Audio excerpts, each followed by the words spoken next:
Everyone knows that feeling, wanting to experience more stories, but struggling to find the time. That's where Audible changes everything. With over 1 million audiobooks and Audible originals, there's a story waiting to spark anyone's imagination. Take The Paris Apartment by Lucy Foley, the gripping psychological thriller that's keeping listeners on the edge of their seats. Imagine unraveling its mysteries during your morning commute, or losing yourself in its twists and turns while doing household chores. That's the magic of Audible. It transforms daily routines into opportunities for thrilling discoveries. The best part? Members get access to thousands of included titles, with new content added regularly. From bestsellers to hidden gems, every genre imaginable is at their fingertips. And with one easy-to-use app, switching between favorites or discovering new passions has never been simpler. There's more to imagine when you listen. Start a free 30-day Audible trial and get your first audiobook free at audible.com/Wondery. That's audible.com/Wondery.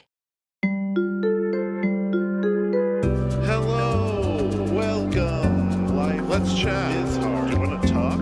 I know, that's disappointing. Sit back. Let's work this out. How's it going? What are we doing here? Where are you going? Hey there. Wow. It's not always easy. It's amazing if you think about it. Let's think about this. Strange. I have some thoughts about that. Life is hard. Trauma bonded. Hey everybody, welcome to Trauma Bonded. My name is Elly Westberg, and T, my beloved friend and co-host, is on vacay this week. A much-deserved vacay from pickleball. I mean, from her very important and very serious career. So today, in lieu of talking about Ally's really powerful and moving story, which, by the way, y'all, that's this week's This Is Actually Happening, episode 373, What If Your Boyfriend Ghosted You for His Wedding? Which honestly I'm really bummed about because I personally was blown away by how friggin' layered her story is, and I think we would have had a really amazing time talking about it. But instead, I'm bringing you a Storyteller follow-up. In this follow-up chat, Naazh from episode 347, What If You Were Held Captive in Plain Sight, returns to talk about what's happened since sharing her story, the good, the hard, and everything in between. We get into listener reactions, her relationship with her kids, what it was like to hear her episode for the first time, and how being vulnerable, even when it's tough, can open some surprising doors. So let's get into it, my convo with Naazh.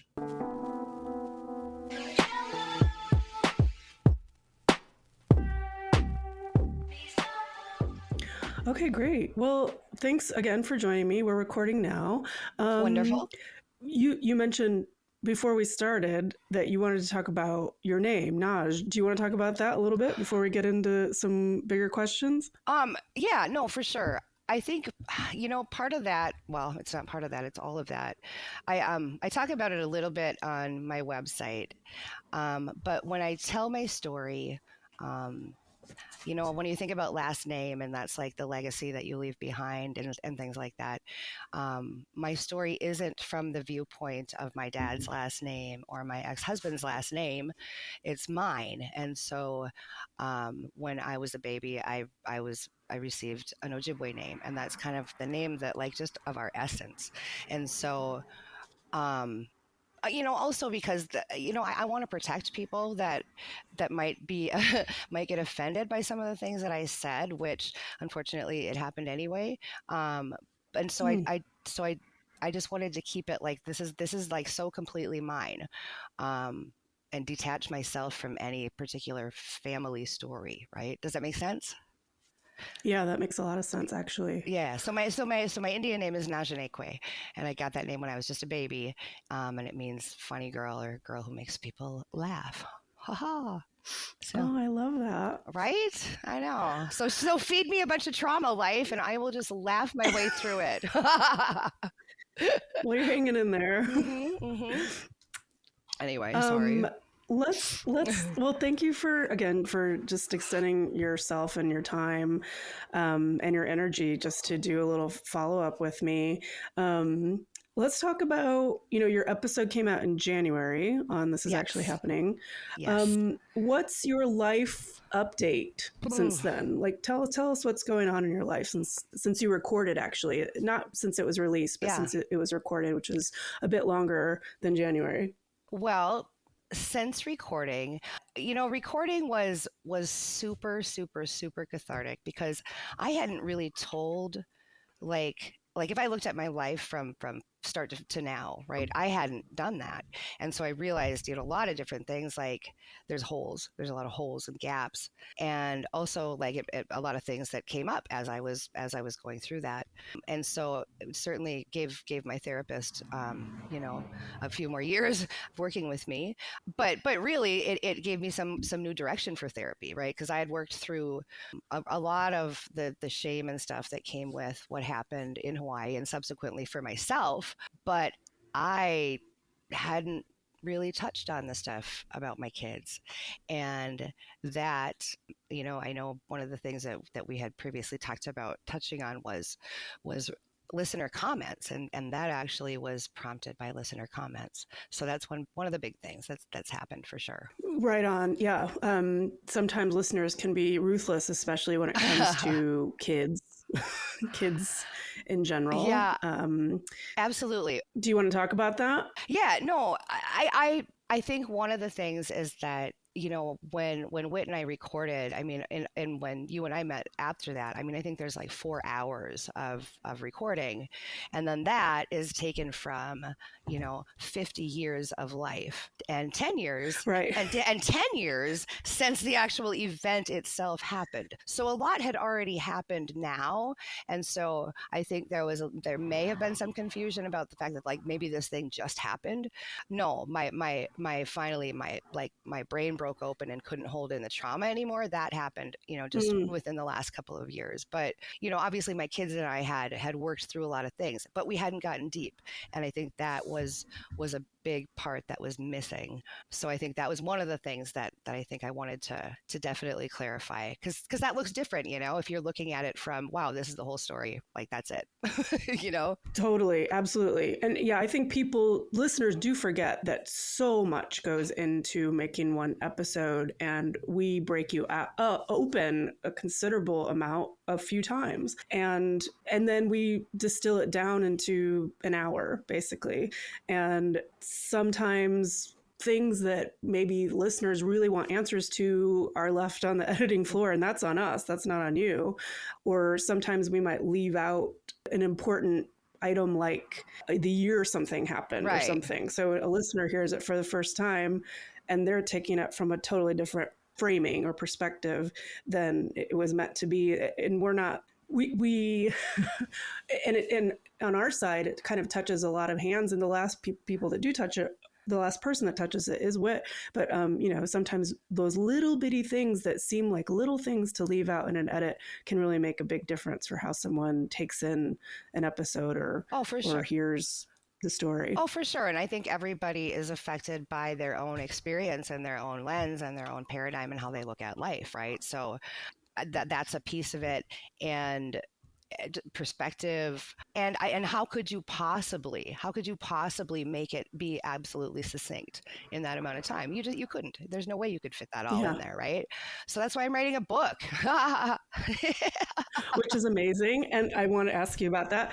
And I do want to say, the thing about your episode is, and I've been thinking about this since everything came out, I've been thinking about how I feel like your story was probably more deserving of like a multi-episodic sort of like understanding slow burn. Not that we don't do that here on the show, right, but your story is probably more suited for a construct like that, because there's so many angles, right, and depths and layers of your story to understand. Like a full-length movie, like Meredith Baxter Birney plays me or something on Lifetime. I don't know. Hey, I love a good Lifetime movie. Oh Lord! I was thinking more like a limited series, yes, like an 8-part right, Netflix docuseries. Oh gosh, yeah. Angelina Jolie plays me, right? I mean, she would do a docuseries, I think, for me. I don't know. I think that could be amazing. Right? Let's go back for a second. Yes. And maybe if you want to just tell the audience, it's not something that you really get to hear in your final episode, but what made you originally decide to take your story to This Is Actually Happening? I have been a listener for a long time. And my guess, because honestly, when I got the email saying like, hey, we'd love to hear your story, I was like, oh shit, when did I send that? I mean, seriously. So it must have been a really deep therapy session where I went home and I like made it, and then it kind of, it came back to me that like, yeah, but it had been quite a while. And I think it was when I was doing a lot of, I was actually releasing some Facebook Live stuff and getting really vulnerable, during the healing process. And so I think just during that, it was one of those things like, okay, well, I'm really into, narrative and this totally fits. And so I sent it in, but like had forgotten. So when I got it, yeah, I was surprised. I kind of remember, I think that you definitely, because sometimes, and if you've been on the show, y'all, sometimes we get back to you within a month and sometimes it could be like 2 years. I mean, it just depends on so many things. And we apologize for that. But I do remember when you got the email, I think your first response was you were excited, but could I send you the original submission? Because you couldn't remember exactly, which is fair enough. What exactly did I tell you? And had I had a couple glasses of wine before I sent that, or what? Right. Exactly. And fair enough. And other people have asked for their submission too. And sometimes people submit a story, even though they have many stories and they've just narrowed it down into one. And so people say, hey, what was the story that I submitted? Because I have a lot. But anyway, let's go back to, you touched about on it a little bit, but can you talk more to the experience of going through the process of the pre-interview and the recording and sort of the communications with This Is Actually Happening team? It was great. I mean, all of the, here's kind of the things to think about as you prepare to go on and be recorded. They were all really great. And it was good guidance. And so that's where I started to kind of make a timeline, which actually ended up being really helpful for therapy. My therapist, kind of helped me prepare as well. And we did a lot of, what ifs, what if people hear it? And what if family members hear it? So there was a lot of that. I was trying to be really, really thoughtful in how I presented it so that I didn't hurt anybody's feelings, because that is like one of my epic, it's a flaw and it's a blessing. That curse of the big heart. I don't want to hurt anybody, sometimes at the expense of myself. And so she kept prompting me like, it's your story. You don't have to worry about hurting people when it's yours. Like if it hurts people, that's not your responsibility. So there was a lot of that.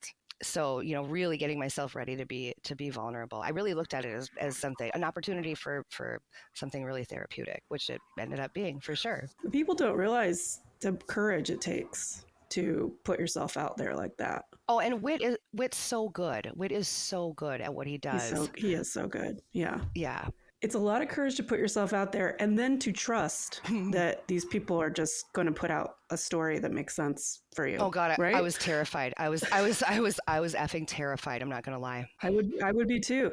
And that's why it's disconcerting sometimes when people can be critical on the other side, because they don't know how much vulnerability and courage and trust has been exercised by so many people to make that episode come to light. And we admire you endlessly for putting yourself through the process. We admire all of our storytellers so endlessly for just being open to take the good and the bad, because sometimes the bad comes too. Oh, absolutely. And I don't think you can get away from the bad. And I applaud other people that have done it as well. It's pretty cool. What was it like to listen to your episode the first time? The first time I wanted to throw up multiple times. There were some things that when I heard them, I thought, oh shit, like if somebody hears this, like really, I can think of particular people that if they hear this and they take only that snippet, right? That's going to be bad news bears. And it happened, right? And I've been dealing with it, and it's probably been good and necessary. There were some things that were like seriously, the puppy and the cat, come on now. And the cat lived, FYI, cat lived, right? Had a funky looking tail, had to have some antibiotic cream, but the cat lived. We were happy to know it. Yeah. Yeah, no, for sure. And I thought about it many times, and I would still save the baby. I still would. I mean, he's a cool kid. He's playing college basketball now, and Good for him. right. So the dog, I mean, who knows? It probably would have peed in the house. I'm glad I chose the kid. Not gonna lie. Of course. No, I'm sorry, and I can be super crass, and I think that probably came across too in what I was saying, right? Like pitch the baby out the window like a football. Like when I heard that, I'm like, oh God, like yeah, no wonder you think I shouldn't be a foster parent. Come on. Did people react to you just about that comment alone? No, Did you hear back? No, that was just my Okay. own internal critic talking about that, how that sounded, right? You heard it and cringed. Oh, totally. But it was the stuff about my parenting. But because of course, as a parent, right? Like attacking me as a parent, because we all do the best that we can, right? And so Sure. I pride myself as a really super good mom, and a really super good foster mom, and as a really super good therapist, right? And so to hear that Mhm. now, at a point where I'm really doing well, was really hard. However, there were things that were important for me to hear. And I think some of it, I commented back to some of the people and said, you're absolutely right. I haven't looked at what was going on with my kids. Absolutely. And I think that happens when you hear something from somebody and it hits you in the gut and it makes you kind of sick and it takes your breath away. I think that there's typically something in there that you really do need to look at. Now, for instance, the cat comment, right? That didn't hit me in the gut. It made me kind of giggle, not because, I love animals. I do. Right. But I didn't take like personal offense. That wasn't an attack on my morals and my values. Right. But when you talk about my parenting, boom, right. It hit. And so I started with my son, who's actually going to college to be a therapist. And I'm like, okay, here's the deal. I don't know what you thought was happening. And every time you brought it up, I shut you down. And so I had him listen to the episode, and he's an adult, right? And Wow, yeah. and I told him my therapist is ready to sit down with us together and work through it. And so again, going into it, me thinking, okay, now he's going to listen to this, and here's what I think he's going to take out of that. Well, geez, what he took out of that was, it was really hard to hear that you wanted to die, right? And that you would have left us. Oh, right. And so, and then to find out that really it wasn't the Hawaii piece at all that was a big traumatic part. It was actually living in a house where there was a lot of just yelling and screaming and fighting. That was actually the most traumatic thing. And so that was a hard pill to swallow, right? Because that was a part of my life that was hard for me too. And so I don't know. It made me like look at my whole like parenting. And so since then, I've also, talked to one of my oldest son about it. He's had the option to listen to the podcast. I don't know if he has yet. My therapist is ready to sit down and have a session with him. And so it's been great. Actually, it's been great. It's been hard, but I think every time that we can open ourselves up and be really vulnerable like that, we grow and we learn more. And I move more towards being my authentic self, which, right, that's kind of where the journey is supposed to take us, I think. So right. Yeah, Wow. yeah. I mean, still though, I applaud the courage to put yourself out there, and then I don't have kids, but to ask my kid to listen to something that's so deep and so raw, so vulnerable, and then just take what they have to say back at you. I mean, that's a really courageous place to be in. But like you're saying, these secrets, the only way they can get fixed or changed or healed is to expose them to light, right? Nothing can keep living in the darkness. We have to be open, let it out. For sure. And I didn't know what he thought was going on when I was there. I had no idea. Right. And so, and I also know that I came back from there a different person, and he didn't know why. And he was, and so that needed to be fixed, because that's the kind of stuff that now I'm dealing with as an adult that happened when I was a kid. And I don't want those things to just fester and remain in the dark. Right. Exactly what you said. Do you feel like there was some sort of growth then that happened in your relationship just to be able to hear each other's perspective on that time period? Oh, without a doubt. Without a doubt. Yeah. Absolutely. And he actually suggested, to my son, my oldest son, who was a lot more directly affected by stuff that happened in Hawaii, suggested that he thinks that would be helpful, for him to listen to it. And like I said, since then, I've sent him a link to the episode. Yeah, so that was good. There was one particular thing though when I listened to it that I heard and I thought, oh, if somebody in my family hears that, it's going to hit the fan, and it happened. And it was the part where I talked about my mom saying that my dad was a sex addict, and oh my God. Oh, can you elaborate? Yeah. Can you elaborate a little bit? Yeah, about what... I would love to. I would actually love to. It turns out that I have a family member that's a regular listener and obviously recognized my voice and recognized all of the pieces of the story. And what was taken from that was that I had really shamed my dad by making it sound like my dad was a bad person. And I guess I challenged that in saying that, like, the point of the podcast wasn't, the point of my story wasn't to talk about how great my childhood. It was to talk about the things that had happened. So the behaviors of my caretakers that had a direct effect on my thoughts and feelings and thus my own behaviors as an adult. I don't ever remember saying anywhere in there that my dad was bad. My dad had different parts. I talk about parts.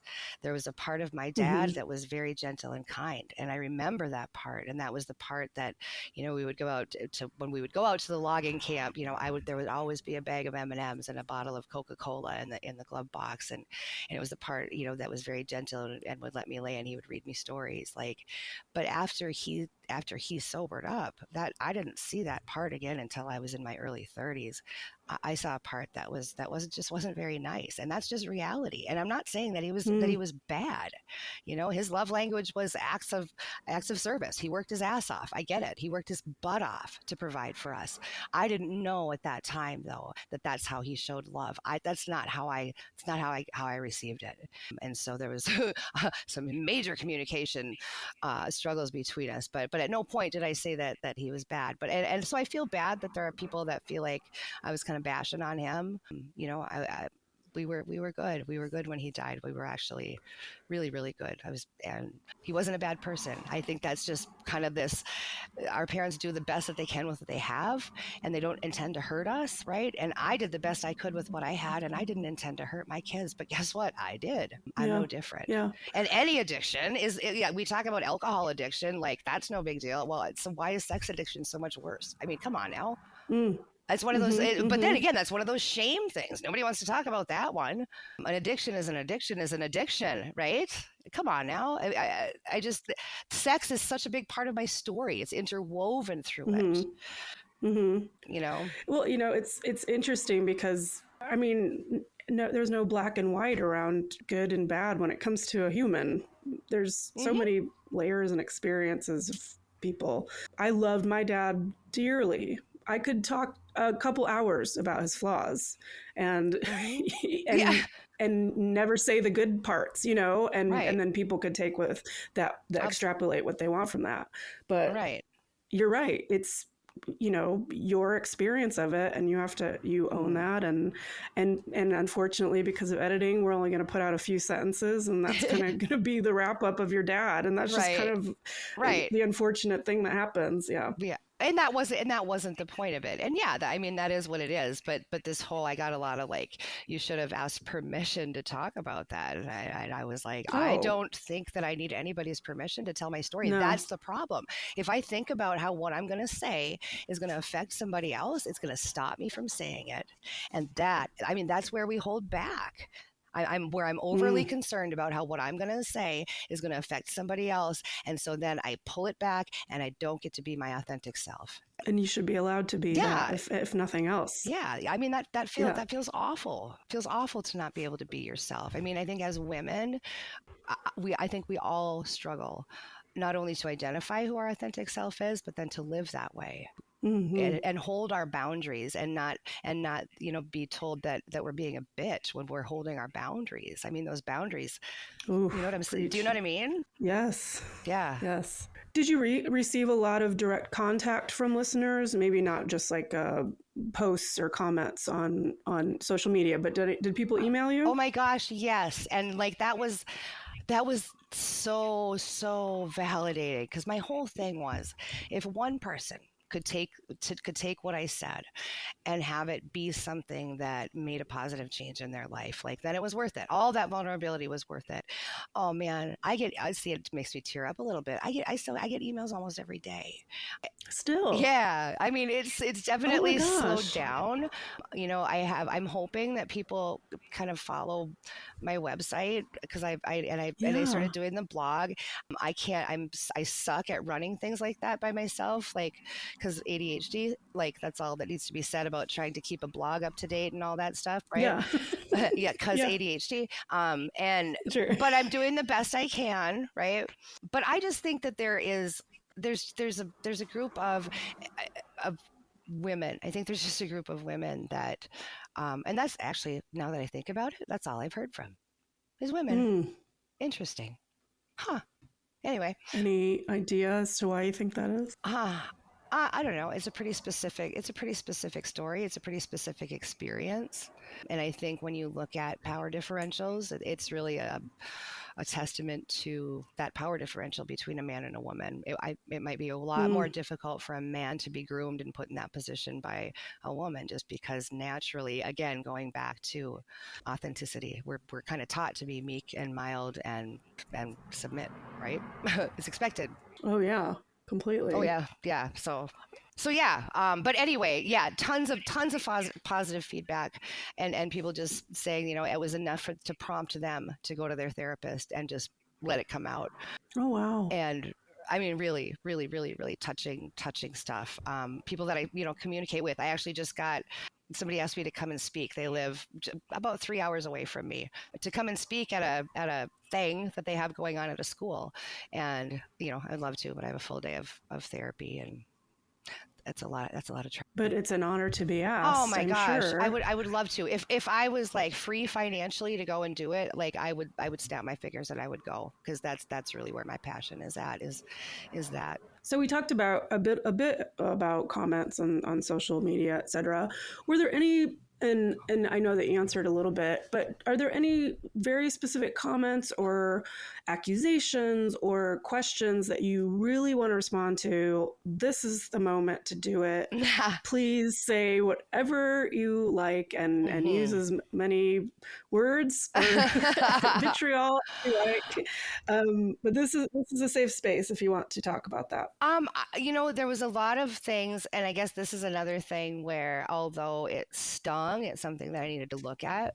Like there were comments about like addiction and the pills and all of that stuff. Again, it was 10 years ago, and the benzodiazepines and that stuff, haven't touched them since. Pain pills, all of that. I mean, that's been done.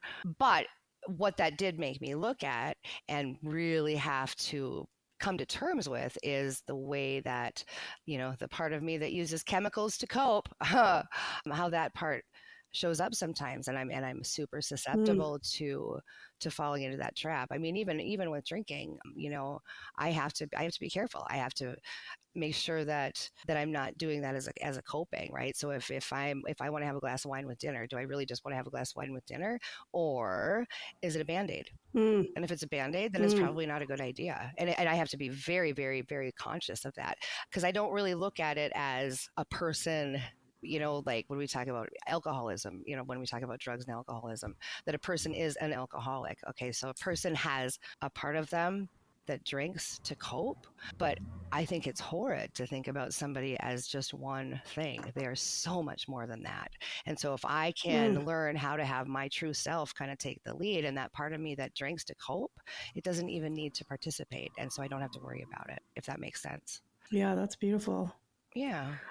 So in the end, are you glad that you went on This Is Actually Happening? Totally.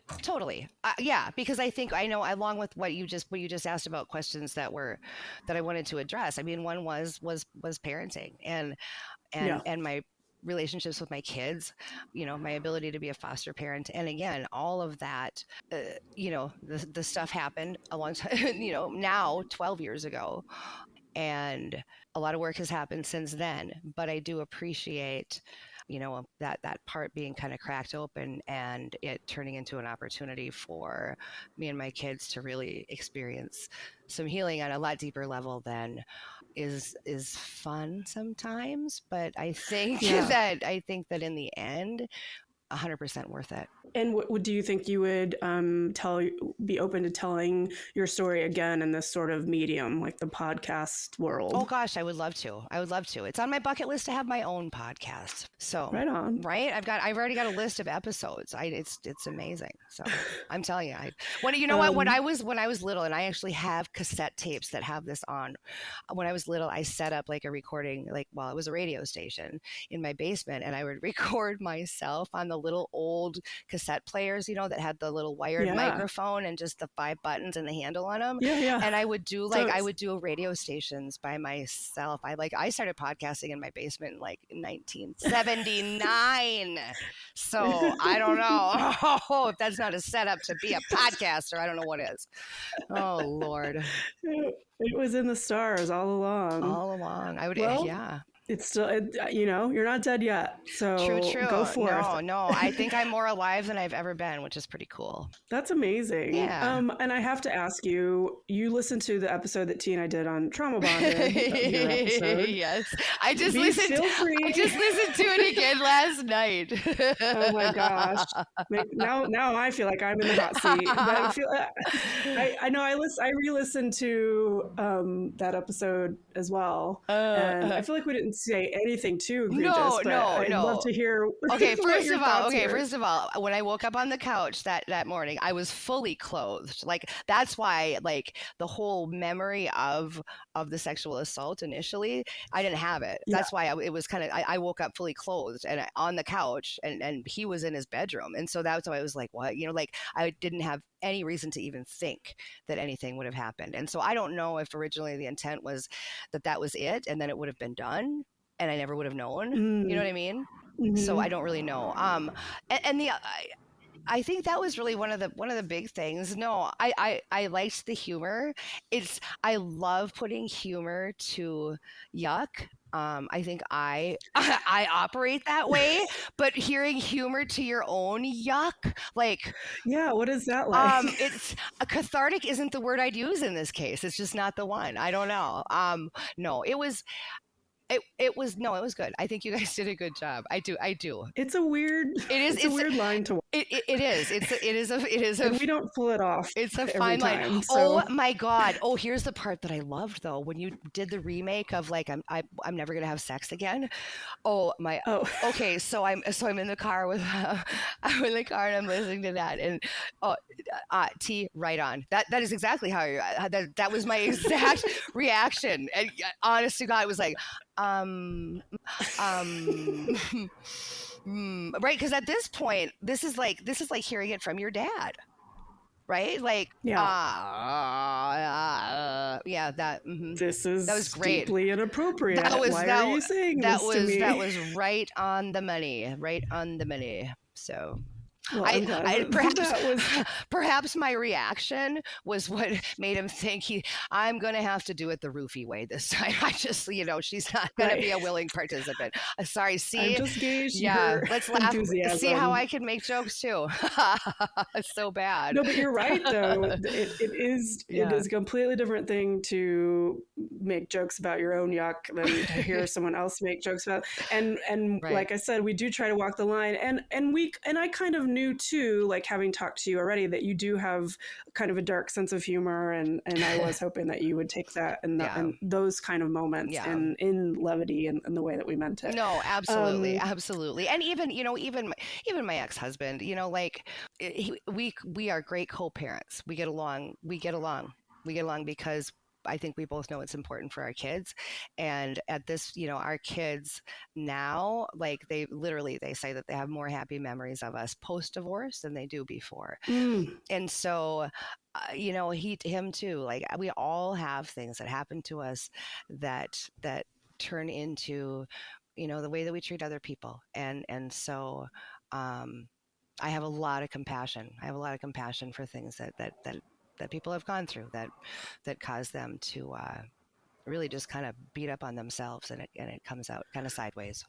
You talked about in your episode, you mentioned a Brene Brown quote, and I'm not going to get it exactly right. It was something along the lines of, if you approach someone in vulnerability, and express yourself or talk about yourself, and you're met with empathy, and they receive you in empathy and understanding, that's where the shame can die. Yeah, and healing begins. That's so powerful, right? And this is I kind of want to hear your professional take and knowing, how deeply you think about these things.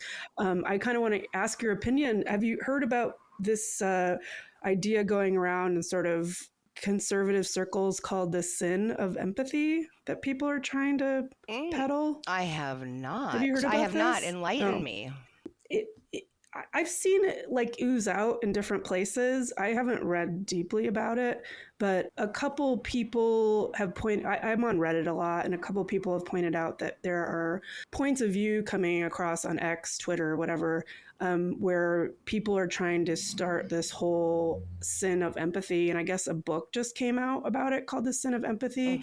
And in my mind, it's rooted in this idea that it halts capitalism. I think it all comes back to money. That's me. Imagine that. Money and power. What? I know, exactly. That's where my brain always goes. But yeah, and these are in, I guess MAGA circles where they claim nationalism and they claim Christianity. Yeah. But they don't want quote unquote liberal schools to be teaching their kids to be empathetic. Oh, so like The Handmaid's Tale? Do you guys watch The Handmaid's Tale much? Yeah. Wow. Yeah. Ick. That's disgusting. It's very ick. Yeah. Sorry. But now that I've mentioned it to you, you'll probably see it pop up in random places. Oh, thanks. But thanks. Just it's scary. It really is scary to think about a whole new generation of kids being purposefully taught to not be empathetic. To not be empathetic, and to not know how to have face-to-face interactions with people, and how to talk, not how to write with cursive and read a map, and all of those things. Yes. It's not looking good. No, it sucks. It absolutely does. And I think that's part of, I don't know. That's part of why I just think talking is so important. I mean, even when you think about suicide, when somebody it's never, I shouldn't say never, there's no always and never, but typically the people that you think, the people that are suicidal because they have talked about it, right? Those are not the people that die by suicide. It's the people that don't talk about it. You are 80% less likely to complete suicide if you verbalize the fact that you want to die. Wow. So let's talk about how vulnerability will save your life. Come on. Wow. Right. But if I know that I'm not going to be met with empathy, if I'm not going to be keep it to yourself, just met with a safe space, I'm not going to tell you. Yeah. And then I'm going to pop and I'm going to be dead. And you're going to say, oh my God, I didn't see that coming. That I'm glad that you made that connection, because it makes it clear to me what that agenda is for. Yeah. We don't, that whole agenda is to push people back into shame. Yuck. That's gross. It's yuck. Let's talk about, can we talk about butterflies and like balloons and things and rainbows and Skittles? Let's talk. Well, I want to start to wrap it up, but like I do want to hear how your book is going, and I know you were contributing to, or the face. Sorry if I'm putting this wrong, but you had a suicide prevention organization that you were part of, and then you also mentioned that you were kind of learning how to administer ketamine therapy. Like, kind of talk to me about all of these things. Yeah, how's everything going? So many changes. The nonprofit actually was rebranded, and it got a new name. It is called Tomorrow's Promise, and I actually have stepped back from being a part of that with private practice and all these other things going on. I just don't have the brain power to commit to that particular project right now. The book, realistically, I'm still in, like, this is so new, so I have like so much of it written. I'm still working on the editing, getting the editing process. It's like, do you know, it's like super expensive to write a book. It's not free and cheap. That does not shock me. Everything is so expensive. So I decided that this would be a good time to do this when I'm just like at my practice, like I'm part of a private practice, and honestly, it's taking off, it's booming. So that's going really well.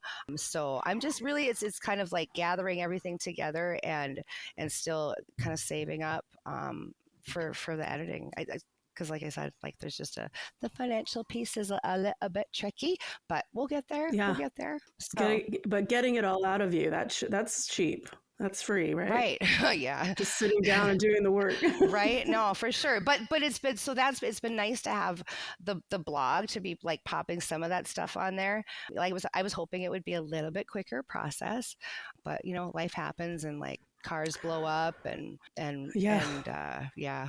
Well, and then the ketamine therapy, how are you still learning how to administer that, or how's that looking? I'm still working on that. And again, still a slow process with the training piece. I feel pretty confident at this point that I have the training necessary to do it. Hooking up with one of the places, that always, again, it goes back to there's a financial cost to it. You pay a monthly fee. So I'm actually looking at a way to do it with a local provider so that I eliminate that, and actually we have a direct connection. So myself, I've been recommended to do ketamine myself. My therapist actually thinks it would be good now that I have some of these little pop open things that have come and aren't coming all the way out. Some of these little blank spaces. And so I am really, really, really looking forward to doing that. And I think that is going to be probably the biggest part of getting some better understanding about what that's going to be like. Because I do know people I have clients that do ketamine on the side, right? And then they come to therapy, but that's not been tied together. So, yeah. So. Can you talk a little bit about what ketamine therapy looks like in the like this therapeutic space? So ultimately, it's the ketamine is given sublingually, and so you can either have that client directly in your office, and they're there for longer than an hour, but they come in and they have a driver, they administer the ketamine, and during the time that they're experiencing that, you're not necessarily talking, you're just kind of providing a calm space. Like before they enter that space, you're kind of giving them kind of some intention, and just monitoring to make sure that they have everything they need and they're comfortable, and that it's a good experience. If there's anything that's said, you can kind of jot that down. And so when it's done, they wait a little bit, their driver takes them home. Then in their next session, which, in the perfect world, it would be within the next few days, then you process what that was like. And I think that's the piece, right? And again, because I don't know what happens when you're there, but I've watched sessions and I've talked to people that have done it. And I just know that it's just, when done in that way, it's just really, really powerful and very intentional. Because I know people that have gone in and just had the IV with no intention, and sometimes it's good and sometimes it's been horrible. So I don't know. Really? Yeah. It's what I've heard is it's building back pathways that have been damaged. I don't actually really know what it is. I'm bad at this. I just hear pathways. Yeah. Bridges, pathways. Resets your chakras. I don't know. I think it does. It gets you to a deeper place. Mm-hmm. Some of those earlier pathways that maybe you can't access because of the stuff that's built around them, or just because they're not a very well traveled path. Right on. But as far as the scientific way to explain that, yeah, I'm not your girl. Well, on that note, well, Naazh, is there anything else that we didn't touch on that you really wanted to talk about? That's probably about it. Like, I'm excited about the opportunity, like, to take this and pull the good out of, like, initially the experience with sharing with Whit. And even now, because every time I have the opportunity to talk about something and share something and get somebody else's perspective, like, it gives me, more areas to move ahead in some more. So I'm excited about that. Well, absolutely. It's this stuff like this, talking to you, it's such a good reminder to me too. It's like, once this episode comes out on this is actually happening or trauma bonded, people don't just like disappear. They continue to do this work, and they continue to think about and reflect on sort of this experience, but their experience overall. It's a constant thing that you're looking at and mulling over and healing from and touching on. And I again, I thank you so much for putting yourself out there to be a part of the show and be a part of what we do. It's not fiction, y'all. Like, this is people's real lives, and there's always a real person behind that story. To proceed with empathy and understanding when we're listening to stories is so important. You never know. You never know. It could be your doctor, your lawyer, your therapist. You don't know. You just don't know. Yeah. You don't know. Yeah. We are all susceptible. Absolutely. That's humanity. Right. Thank you for listening. This has been an episode of Trauma Bonded. You can find our show where podcasts are kept. We will be back next week with a regular episode. Thanks to Naazh for putting herself out there with courage, vulnerability, and humor. She's a wonderful human, and we so appreciate what she's given to this podcast world of ours. Thanks to This Is Actually Happening team, including Whit, Missildine, and Andrew Waits, and the maker of our music and website, Nathaniel Tromboli, and thanks to Forrest, Chiras, for editing this episode. We are trauma bonded to the story, to the storyteller, to the listeners, and to each other. Thanks for spending time with me today. Love you, T, and miss you, T. Wherever you are, come back to me. Come back to the court. Just kidding. I'm melting in Arkansas into a pile of grease, being eaten by locusts. Bye.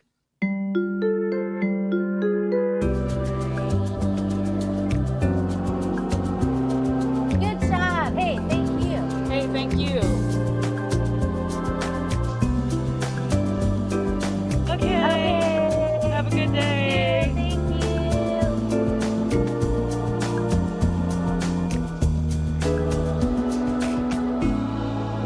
Trauma Bonded.